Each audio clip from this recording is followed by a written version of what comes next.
Hey everyone, this is Teresa from Base 10 Montessori, and today I'm going to do something a bit different. As you can see, I'm in my car, I'm still at my farm, and I'm about to take off for the afternoon, and I'm going to a ham radio festival. If you don't know much about ham radio, then we have something in common because I don't know much about it either. But my dad is really into it, my brother's really into it, and my great uncle was really into it. And so I'm gonna check it out because I keep hearing that there's a lot of math and there's a lot of math and a lot of science involved with it, and you have to take tests. And I think it's something to think about as far as something that might be good to include in your curriculum, because you can do a practical application skills of math and science with ham radio. And I think that's really great for the 12 to 18-year-old age group. And so we're going to look at this from the standpoint of the STEM curriculum or STEAM curriculum. We're going to look at this in terms of learning something about math and science and technology. And we're going to look at this as far as how this might work for your homeschool environment or even your air kinder environment as a practical application skill of math and science. So we're going to look at it from that point of view, and I'm going to see what this is all about, kind of get a better feel for it. If you're interested in math and science, if you're interested in those practical application skills for older students, this might be a really great opportunity.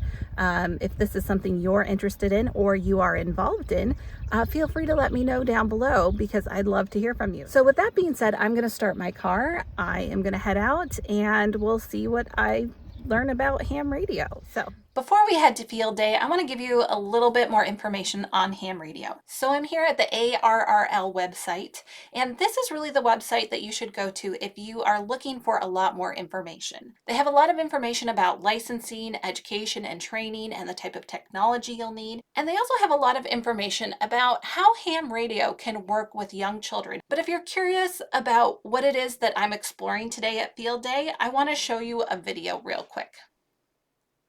Now, if we scroll down here to the Amateur Radio, a 21st Century Hobby, this is a really great video to watch, and I would highly recommend watching this entire video. I'm just going to give you some clips from this video, and hopefully that will give you a better understanding of what it is we're looking at, of what it is we're exploring at the ham radio field day.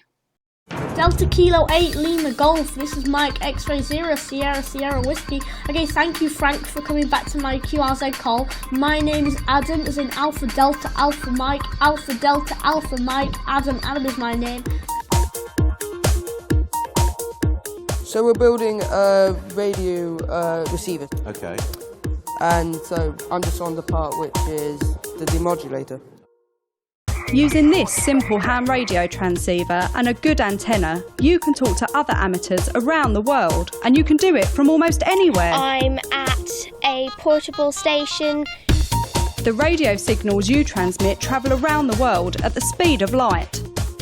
No internet connection or mobile phone signals are needed. I like the practicality of being able to send a message and know how to get something out to someone under your own steam, so kind of making it yourself. And I'm very interested in being able to do the electronics, being able to build things, being able to be self-reliant in communication. I think that's really interesting.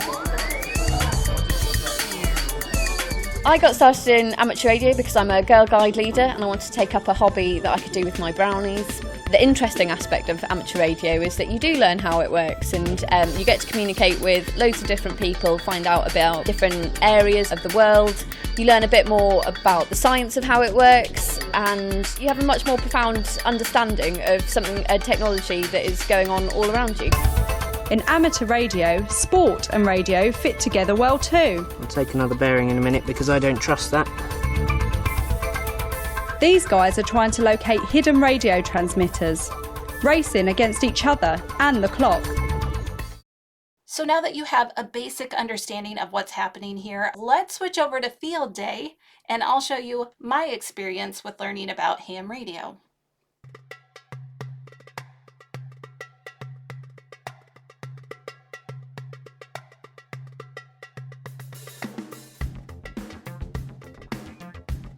Well, welcome to our field day. And it's the big event of the year for ham radio in the U.S.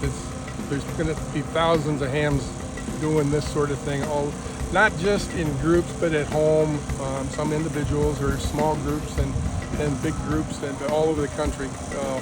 And it runs from 2 o'clock our time today till 2 o'clock tomorrow. Now, if you scan around this area and you look, we have antennas everywhere.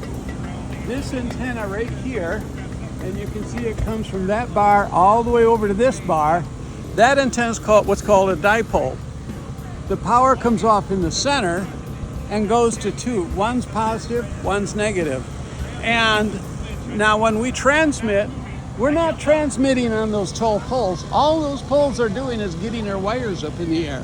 What we're transmitting on is where we've tied a rope to, the yellow rope that's tied to that short piece of antenna there. And then the same on this side, that short piece of antenna. And with that, we should be able to connect to people, Europe, South America, all four corners of the United States and Canada, and everybody will be trying to connect to everybody, so it's a busy day. The higher you go with an antenna, the better. You see the water tower? We just had a guy climb up there, and they've hung antennas off the water tower. And so they're doing that there, and you're gonna see shorter towers, taller towers. The guy over there is broadcasting probably almost around the world. His antenna sits on top of his car, like a CV antenna. The reason we're spread out so far is because the antennas could conflict with their signals and interfere with each other.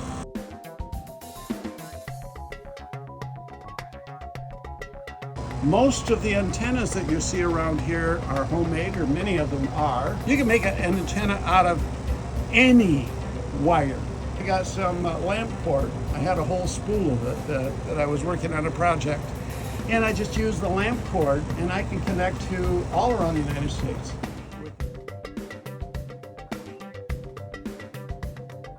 One of the purposes is to practice for emergencies. That's why none of us connect to shore power.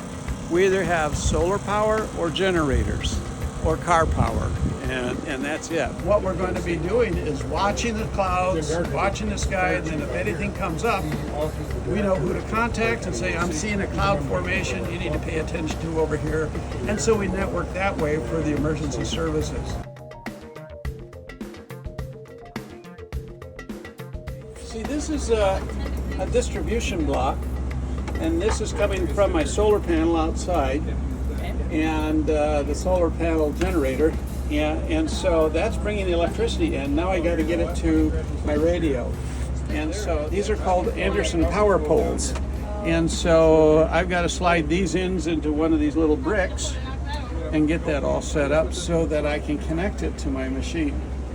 So now anything can be connected to anything. See those right there? That's all power poles that he uses for his heavy equipment. Technically, I could plug this right into this, and if my Blue Eddy charger was big enough, it would run this whole station just through these cables. Just think of this Anderson block back there like a power strip for plugging AC electric stuff in.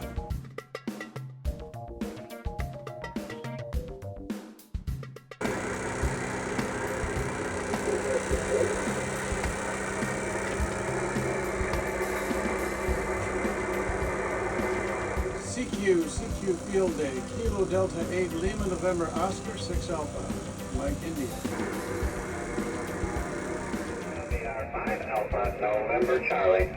You got a Michigander here on the mic. Where is the location there? Just Freeport, north of Kalamazoo, if you know where you are around Michigan, tiny little town. Yeah, all right, yeah, Boyne City. Born and raised in Boyne City, Michigan. Well, hey, thanks for making contact today. Good to meet you on the air.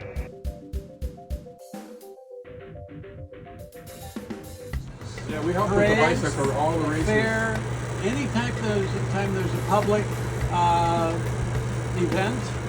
So we're tied in with 911 Center and the EOC, and then we have people on mobile radios all around the county, all reporting in to central command. This is our mobile central command here. And in a lot of these places in Berry County where these races are held, there's a lot of dead spots when it comes to cell phones. So this radio is about the only way to make that communication a lot of times. And all the adults log in, but they have to follow the kids' rules. Today we're talking about sports or animals or whatever. That's great. And so you'll see kids, but they are following these regulations just exactly Just like the adults. What's a sample question for the test? What's something that you ask? A lot of the first level test, the technician level that you have to start out with, a lot of that is basic rules that the FCC says these are the rules you got to follow. And, frequencies you can follow. They might ask about what frequencies are in this that you can use. Well, they're pretty basic. It will come across fairly technical, but not you just a lot. wrote memorize it. Yeah. So that's all I have for you today. I hope you've enjoyed this video. I would love to see more students getting involved with math and science and technology in a real hands-on way. When you leave science to a textbook, it does not inspire many students. But if you can bring it to life through hands-on experiences, that's when children really learn something. They're going to learn about frequency. They're going to learn about electricity. They're going to learn about all these different things that you can read about in a textbook, but now you're seeing the actual application of those skills. And I've learned over the years that if a student is questioning why they have to learn something, if they don't see the point in it, what they're really saying is, show me the practical application of this knowledge. Show me the skill. And so it's not that they're not interested in it. It's not that they're trying to be disrespectful, but you're not showing them the value of the knowledge. So if we start with the skill, if we start with the hands-on experience and then bring the academics into it, this is going to motivate a lot more students. If this has been something that you've enjoyed and you want to see more about, just leave a comment down below and I'll get back to you as soon as possible. If this is something that you'd like to see more videos on, I'd be happy to do that. So just let me know down below and I will see you in the next video.